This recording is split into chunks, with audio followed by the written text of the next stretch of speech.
All right, good evening, everyone, and welcome back to the BC Lions Coaches Playbook series presented by Boza Construction and GML Mechanical.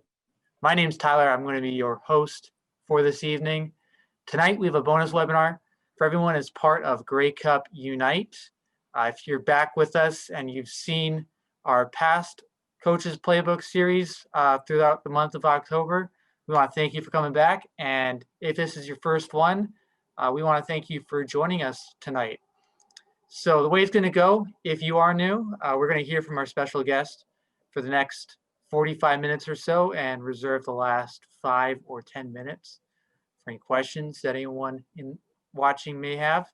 You're able to use the the Q&A function to to ask any questions throughout the presentation, and we'll try to get to as many as we can. There's no guarantee, but we'll try and answer as many questions as we can. With that said, I'm going to introduce our guest, and with it, being what would have been Grey Cup week, and with Grey Cup Unite going on, we want to bring someone on who knows a thing or two about winning a Grey Cup, and he's won 3 of them over the course of his career, and that is BC Lions head coach Rick Campbell. Rick, how are you doing tonight? Pretty good. How are you doing? Good. All right. Are we ready to go? You're good. Yeah. All right. Well, hello, everyone. Thanks for coming out tonight. This would have been Grey Cup week. So, well, it's sad it's not happening. I'm excited to be here to talk some football tonight.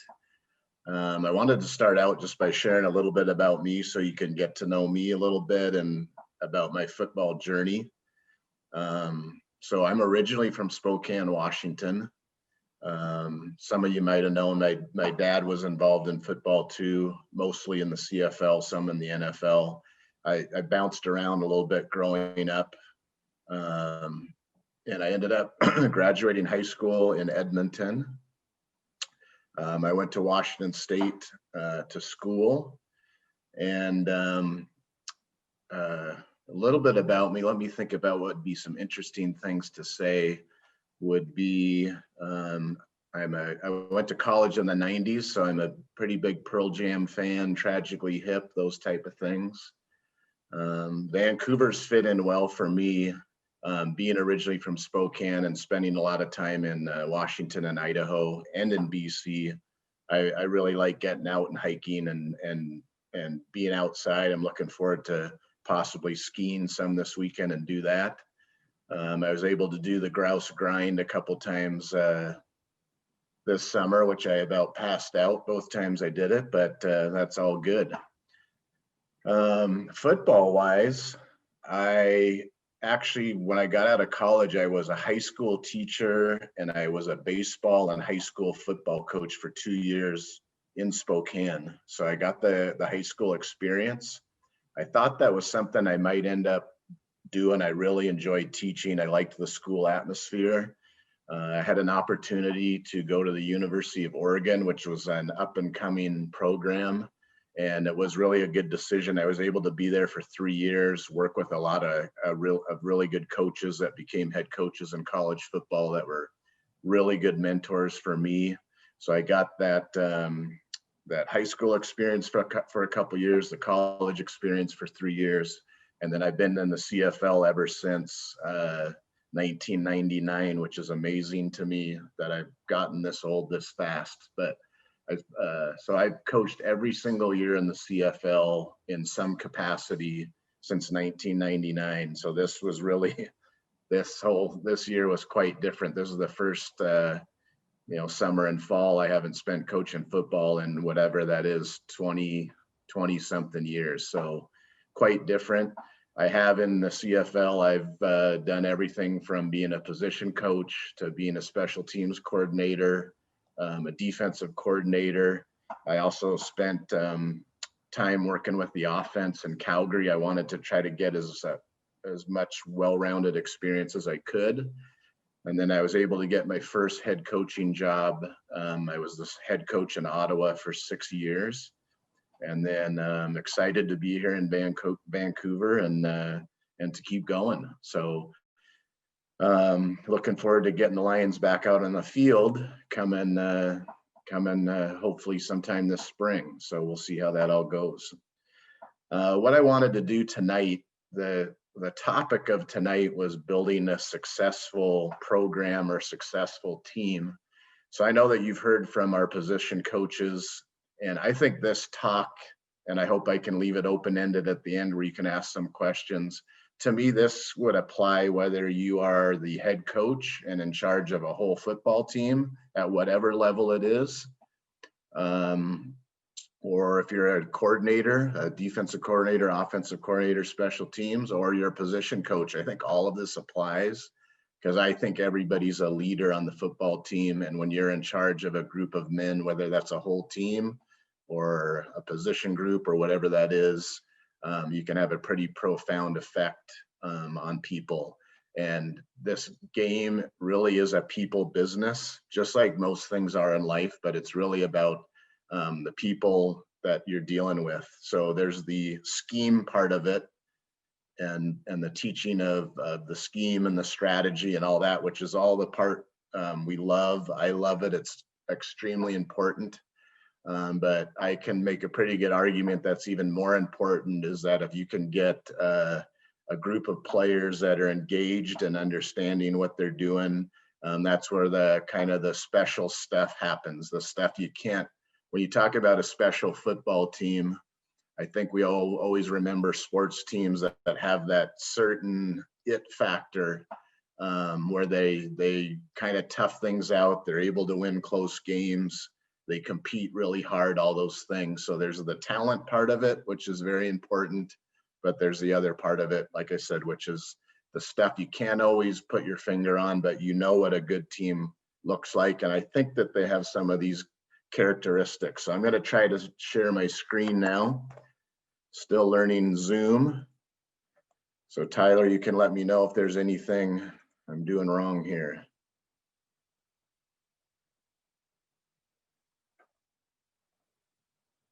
Okay, so hopefully you can see my screen.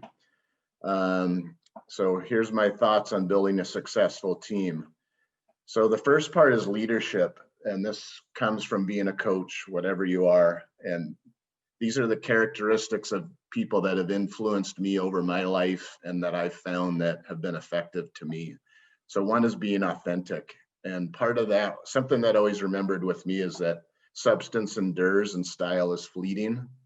I know we all love a pregame speech, especially in a movie, those type of things. And while they do have their place, that's not where it is. It's the substance of you showing up every day and being yourself and doing those things. So it's good for a movie, but it's the day in and day out of you showing up every day and being yourself and being a real person that people are going to appreciate and want to follow. And part of that on the point number 2 is sharing yourself and communicating your thoughts and feelings. So I have to say this the right way. I'm not saying this has to be the Oprah Winfrey show, but you got to let people in to see who you are a bit and share the ups and downs. When you're competing in sports, a lot of tough stuff happens. There's highs and lows of the joy of winning and anger and sadness and all those things. And I think you got to let that all show and let them know that you're a real person. That and that's where kids and even adults playing pro football, they'll learn a lot from that, and they'll buy into the fact that you're not trying to hide things from them. You're trying to be open and share yourself. So that's always something I've appreciated. The other one is being engaged. And I just always go back. I try to remember when I'm the head coach, I go back to when I was my first year of playing football or playing in high school, or when I was first started out coaching, just having leaders, and this example, a head coach that's engaged. And I think it's that you can do some good work that doesn't directly have to do with football. I put on here is don't underestimate the influence you can have have by asking someone how their day is going. But if you ask someone how their day is going or how life is going or things like that, and these don't have to be long conversations, but if you can build some rapport with people that's outside of talking about football, it's going to make the football part a lot better. So the more you can be engaged, and I think the more you can be engaged in a natural way, just in the daily flow of what's going on, is whether that's spending time in a locker room or spending extra time with a kid before practice or after practice or things like that. And that's just part of, these are things that are part about being a good parent or being a good teacher or being a good coach, all those things. So I think all that is extremely important. The other one is leading by example. And I think we would all be more willing to someone that walks the walk as opposed to talks the talk. So if you're I never want to ask people to do things that I wouldn't do. So I think the best way you can preach work ethic and doing all the hard work, all those things, is to do that by example instead of just telling someone how to do it. Is people are going to follow the lead they get from their leaders. All right, another subject is empowering people and promoting engagement. So this is something I got better at in my 6 years in Ottawa as we kind of came along and got more comfortable. And they seemed like simple things at the time, but I realized looking back that they're real important. So one is, and I'm talking about the players and the coaches on the team, is letting people be themselves and let them share their story. Is they need to fit into the team, but they also need, they're going to come and bring their best effort the more you allow them to be themselves. When I say let them share their story, one, it's something that happens on a daily basis, but two, for another example of a concrete example is I would get guys up by position group in meetings or even on the field after practice. And we'd go through an exercise of having guys stand up and talk about, where they're from, what their interests are, those type of things. And I always thought, man, this seems so simple, but as that exercise goes on and you have people share their stories, man, it becomes powerful because people feel more comfortable in the environment and they really start opening themselves up. And when you do that, that's where you start getting that teammate camaraderie and all that stuff that you need. So I wanted people to feel like it was a safe space where they could bring their individual selves to work while still fitting in with the team goals. Another huge one, number two, is getting players to discover their why. And what I mean by that is this is another exercise where this can come in, where people could share it in a position group, they could share it in front of the whole team. But if you can get people to discover on why they're doing what they're doing, from if it's a high school football player, why are you playing? What do you hope to get out of it? What is the purpose by what you're doing? And sometimes it takes people some time to think about that. Sometimes it takes me time to think about things I'm doing in life on what's my why, because that's the ultimate motivation. Is if you can answer that on why something's important to you, and there's not always one right answer, and you're not looking for a specific answer, but if a kid can figure out their why of why they're doing this and what they hope to get out of it, I think you're cooking with gas there, because then that guy starts becoming self-motivated and not just doing something because a coach yelled at him and told him to do it. He's just going to become more invested in the whole thing. Number three is understanding. If a player understands how their role impacts the success of the team, it just furthers their reason to want to do well. And again, not everybody can describe that. You can't assume that everybody knows that. But if once a guy understands what their role is, no matter how small it is, he's going to want to do it well, and he's not going to want to let his teammate down. And again, if you can get a guy in that spot, then that's huge. That could be a guy from protecting a field goal to covering a kickoff to doing things, maybe not the fun stuff of scoring touchdowns and all that, but all those things that are going to impact a close football game. And when players understand what they're doing and what they do, it's going to make them feel important that, man, what I'm doing is having an effect on whether my teammates and me have success. And when that can be defined and they understand that, then good things are happening. I always try to remember to be a good listener and give people the space to be seen and heard. It doesn't mean that I'm going to implement or listen to everything a guy might say, but you would be surprised how much you can learn from players.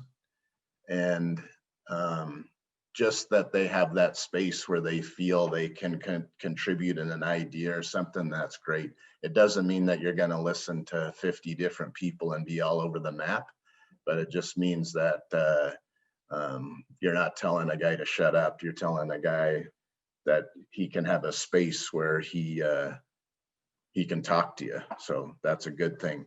Number 5 is huge. Any good football team that I've been on not only had talented guys, but everyone on the team was a leader. And there's a ton of different ways to be a leader. That's not just a guy standing in the locker room trying to get guys fired up. It's how guys lead by example, how they practice, how they prepare. All those things are huge. And when people are bought into being a leader and understanding their role on the team, again, that's when good things happen. All these things don't happen automatically. I think it's got to be fostered in an environment, and there's going to be a small group of guys that just do it automatically. There's going to be another group of guys on the other side that don't want any part of it or don't know how to be a part of it. And then there's going to be people in the middle that are going to follow the leaders. And you want to get the people in the middle to go to the guys that are the natural leaders and creating momentum in that direction. All right, command of the subject matter. This was a big one for me growing up as a coach. And I still remember stuff. I remember this to this day because I don't know everything. So my point number 1 on this is the number 1 thing a player wants from a coach or a teacher is to trust that they can make them better.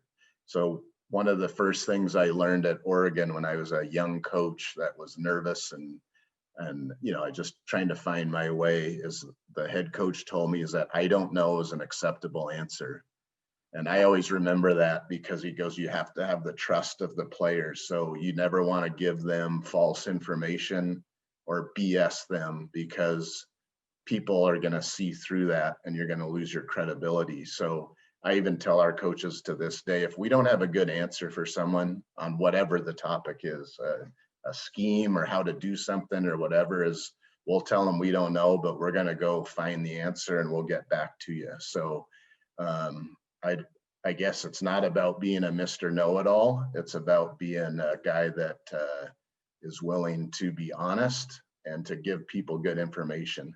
But you ask any football player, from a young kid to a CFL football player, pro football player, the biggest thing they want from a coach is to know that, man, this guy, I trust this guy.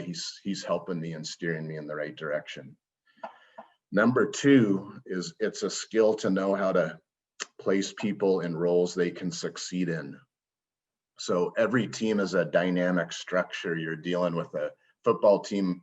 Football I love because you're dealing with so many people, so many moving parts. And at times it's hard to solve that chemistry issue of who fits where and who you're going to ask to do what. But you want to get people to do something that they have a chance of succeeding in. It doesn't mean that they're never going to fail, but it means you're not asking a guy to do something that he has no chance to do.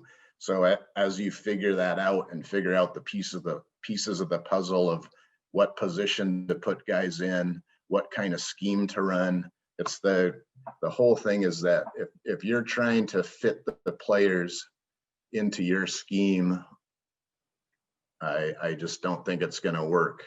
The idea is that you need to fit what you're doing into what the players you have. So you don't play the cards you wish you had. You play the cards that are in your hand to the best of your ability. So, and sometimes it's going to be great. You're going to have a bunch of studs that make you look good. Other times you're going to do your best coaching when you really got to find ways, strategize to get guys in good position. So I always remember that. Number 3 is to be clear on what you're asking your players to do. This is something for me I need to remember. I can get to be a big picture guy. I remember being a defensive coordinator and I think of concepts and schemes, but I think the really good coaches, and especially as you get down to the position coaches, is really be clear on what you're asking a guy to do and how he can do it, so that he's got a good chance. And don't ever assume that people understand it. We deal with that in the CFL level, pro football players, is we got to be really specific on giving them a chance to succeed by telling them exactly what we're trying to do and how to do it. Number 4 is another one for me personally. Depends on who you are, but I always got to remember to be really good at what we do. So this is the less is more theory. Sometimes the biggest mistake coaches make at any level, including NFL, CFL, is proving they're the smartest guy in the room and they got a million ideas and we're going to trick people and do all those things. That's fun, but you need to be really good at what you do. And sometimes you can be so good at things that even if the other team knows what you're doing, you can still execute it anyway. So err on the side of less is more, and only keep advancing as you get good at what you're doing. All right, communication and feedback. So number 1 is being specific with your feedback and give it often. So in practice, when I say be specific, is tell a guy how to do something. Don't just say, well, try harder or run faster or whatever. Is talk about hand placement or steps or specific things that are going to help the guy to be better. And when I say do it more often, if you do it in small doses, it's not overwhelming. If you try to give a dissertation to someone, one big dissertation on something, it can get lost or confusing. So if you can make small tweaks and be a good observer during practice or a game on those little things guys can do better, they're going to digest it better and understand it better. And like I said, being the more specific you are, the better the chance they have of understanding it. Big believer in number 2 about being process oriented rather than results oriented. So I'll give you the example in pro football. Our number 1 job is to win, period. That's what we're here for, is to win football games. But we talk about winning at the very beginning, and everybody wants to win. That's not the issue, is that you can ask anybody, any kid or high school player, or college player, pro player, everybody wants to win because it's fun. But that's not where we got to motivate people. We got to motivate them in the process of getting good so that you have a chance to win. So I gave an example here of setting small, specific goals to accomplish every day.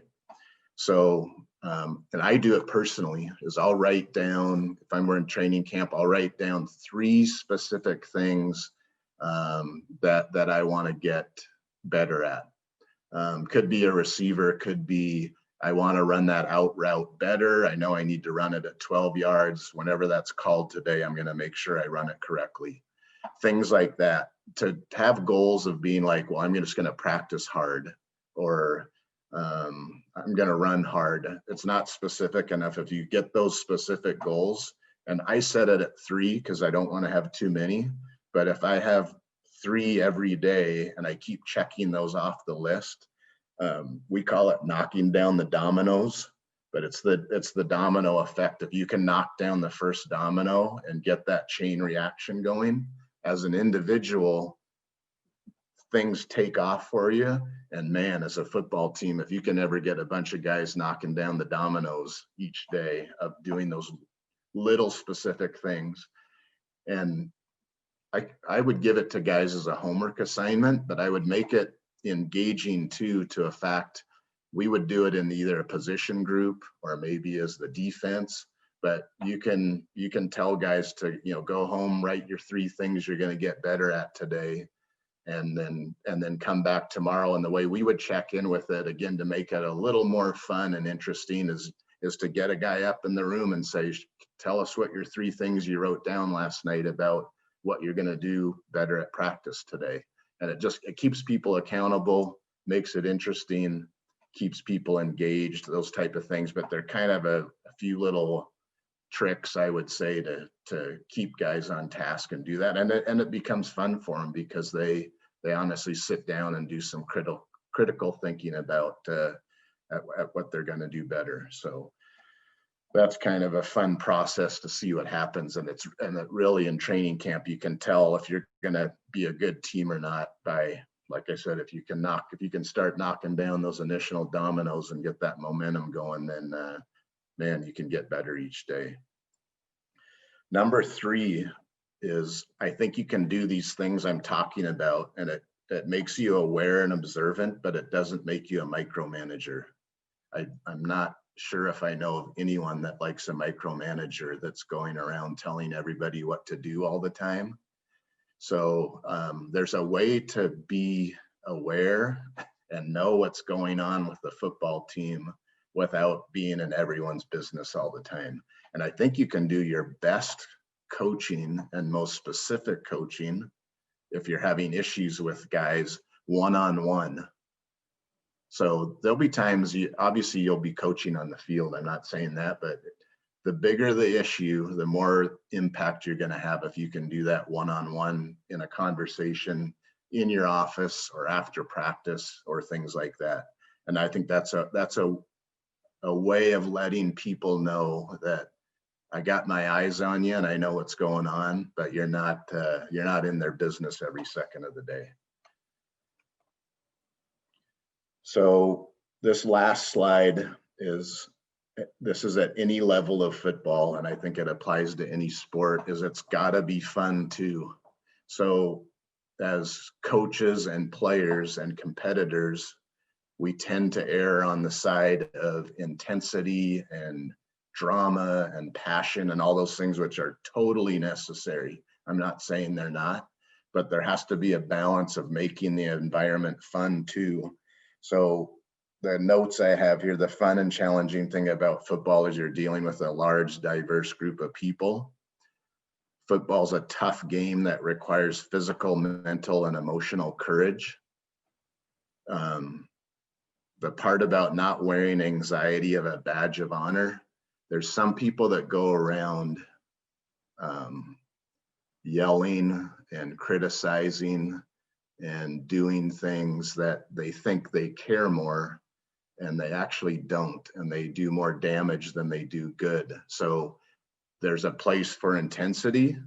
There's a place for being hard on guys, but if you choose your spots, they're going to listen to it more. If you're just a guy that goes around ranting and raving all the time, you're going to get tuned out. So that's the part of not over stressing people. That the stress is going to come because when you're competing, especially in a physical sport like football, and a guy's trying to knock your head off, there's a natural intensity there. So you need to try to find that balance. I always remember too, is nobody wants to go out and purposely fail. There's guys that screw up and do that type of stuff, but I don't know many people that want to go out in public, or fans in the stands, or their teammates, or all that, and purposely want to fail and lose. So I always remember that as people want to do well. Sometimes they need a lot of guidance to get to that point, but if they know why they want to play football, then they're going to want to succeed. And that's where the coaching comes in, where you can help them on that path to do it. And I'm a big believer in embracing and empowering people that have the courage to put themselves in the arena So there's some people that are critics or that don't want to engage in competition or sport, but the people, and that can be from kids to pro football, that are willing to go out there and do some hard things and participate in something where they don't know if they're going to succeed on the scoreboard. Winning is never guaranteed, but that you're willing to go out there and compete and try, as you should embrace and empower those people. And that's my number one favorite thing about football players and football coaches, is you're doing something that you're not required to do. You're doing something because for the love of competition and to go out there and do your thing. So that's my formal presentation and the stuff I wanted to share with you tonight. And I wanted to give time for people to open up and have some dialogue and talk some football. So Tyler, how am I doing on the screen sharing and all that? Am I all right? You're good. You're out. Yeah, we're back to where we began. So I think it should be noted that I did that by myself. So I did. Very good. I want that credit. So I got 3 questions here that have been submitted so far, and for anyone else there out in the call, now is the time. If you have any questions, you can drop them in the chat. So let me start off here. I got a couple from John in North Vancouver. So his first question is, when he was growing up playing sports, he was constantly told the mantra, no pain, no gain. He wants to know, is that something that you subscribe to? Do you believe in no pain, no gain? Well, I guess I would take that phrase as that it's going to take a lot of hard work. I don't view that as strict physical pain, but you're gonna, if you want anything that you do that's a big accomplishment in life, there's going to be some hardships to it. There's going to be some pitfalls and some things where it's not always a success. So what's the saying? You don't reach the mountaintop from the mountaintop. You got to climb your way up as you go. So I think that's the way I would take that phrase, is that when you're trying to accomplish some type of worthwhile goal, you're going to have to put in some hard work and all that. So that's how I would take that phrase. Yeah, I would too. Here's another question. It has to do with specialists, so punters, field goal kickers, placeholders. He wants to know how much attention is devoted to in practice for coming up with design trick plays or broken plays. Like, is that a focus of a championship team? Yeah, so number one, special teams. We treat that just as important as offense or defense, especially in Canadian football. There's a lot of special teams plays. As far as trick plays or fake plays, I practice stuff that I actually might use in the game.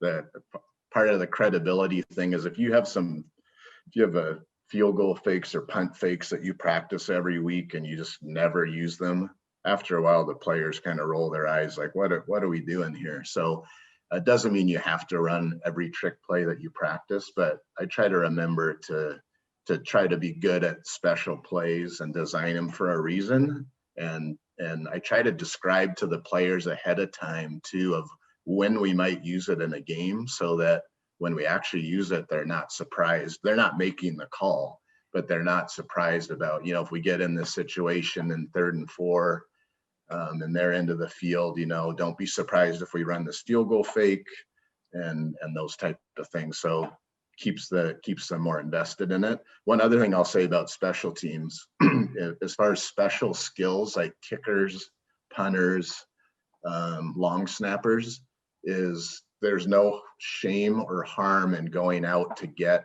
if you have the resource or know someone that actually is a specialist in doing that. I'll give you an example. There's not one coach on our football team, and we're a pro football team, that is a full-time kicking coach.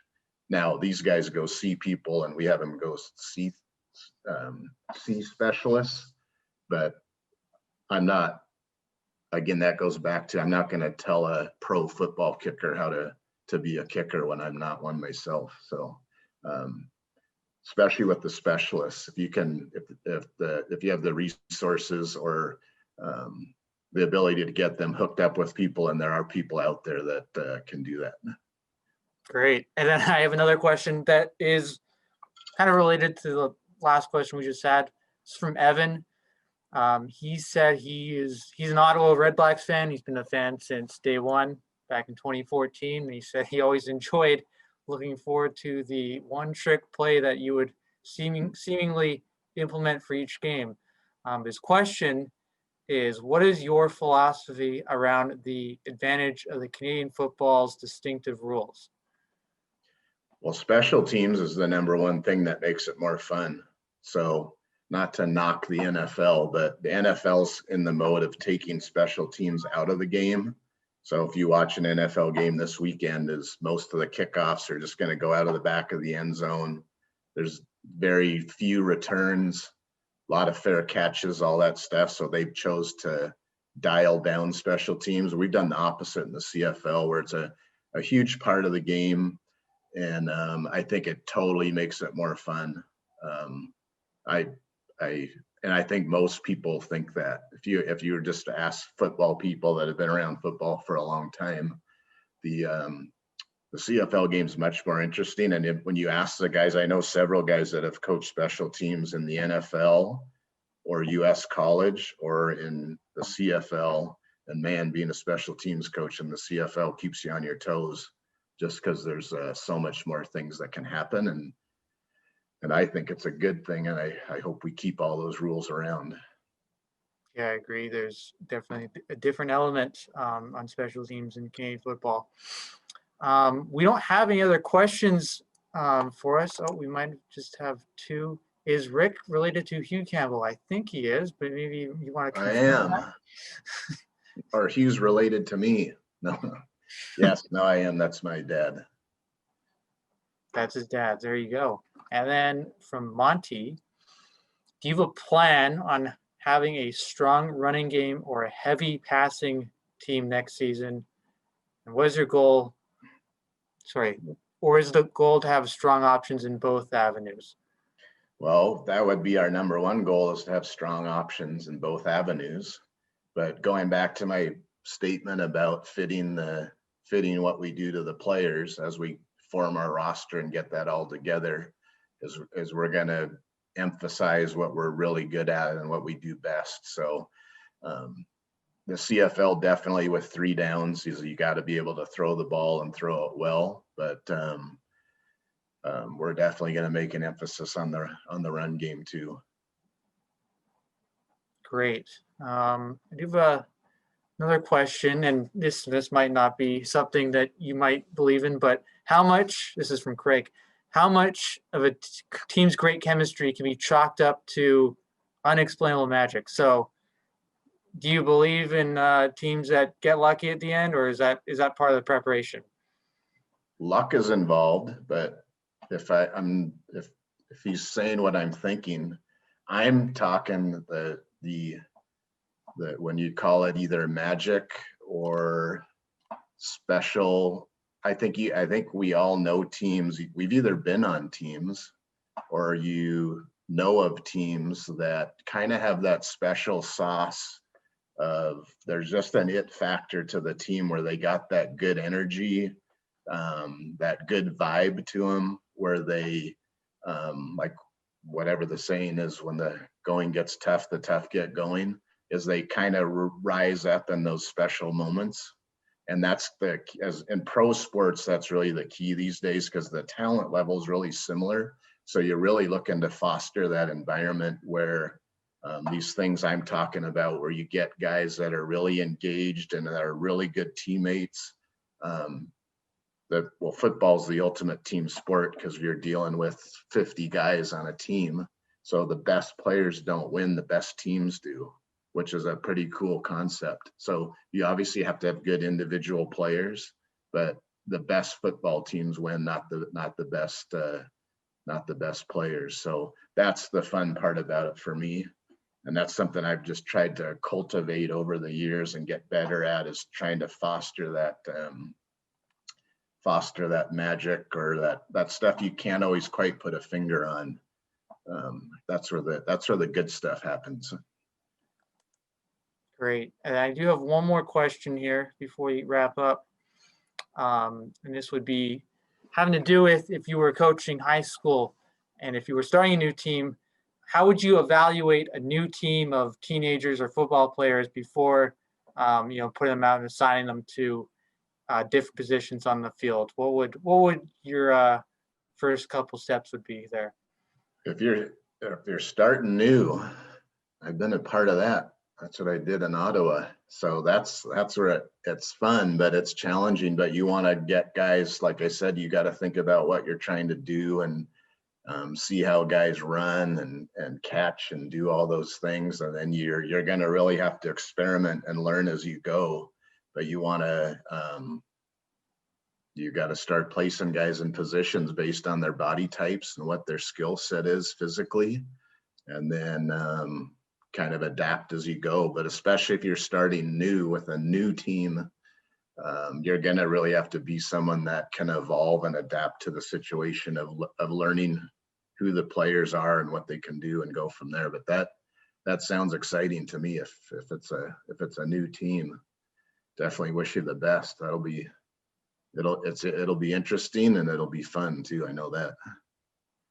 Great. Yeah. And one last question. I lied. We got one more. Would Rick have a word or two about the similarities and differences between his dad's and his own style of coaching? I didn't. I was so young that I didn't spend a lot of time around him as a coach. But the number one thing I learned as I grew up, and what I learned from him, is that it comes down to how you treat the people and how engaged they are in the team, how much they feel a part of it.